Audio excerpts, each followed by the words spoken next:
L'habillement d'une femme chrétienne. Contrairement à ce que le monde croit, Dieu regarde au corps et à l'apparence de ses enfants.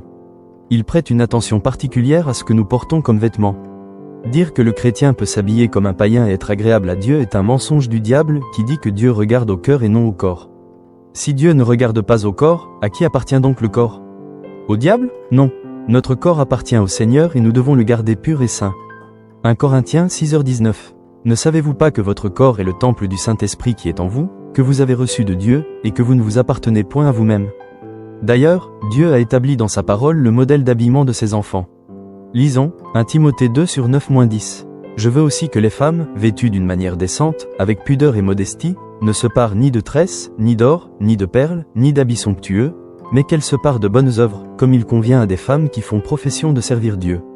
L'habillement doit être décent, il doit couvrir le corps et ne pas exposer les parties sensibles du corps, dos, poitrine, aisselles, cuisses, mollets, ventre, nombril, etc. Il ne doit pas dessiner les courbes du corps et tracer les formes apparentes. Il doit être simple, sans extravagance, sans fantaisie. L'habillement du chrétien doit être différent du modèle du monde. Le chrétien ne doit pas suivre la mode. Modeste, c'est-à-dire ne pas être à la mode.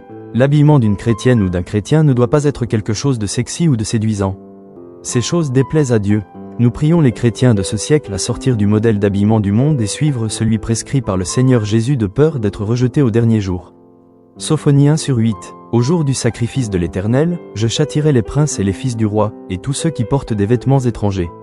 Le chrétien ne doit pas se conformer au modèle du monde car le monde et tout ce qu'il contient n'est que vanité. Romains 12/2. Ne vous conformez pas au siècle présent, mais soyez transformés par le renouvellement de l'intelligence, afin que vous discerniez quelle est la volonté de Dieu, ce qui est bon, agréable et parfait. Puisse le Seigneur par ce message toucher ton cœur afin que tu puisses sortir du monde. Maranatha, les degrés de révélation. Nos contacts, plus 237 698 49 85 93. Plus 237 654 03 27 60.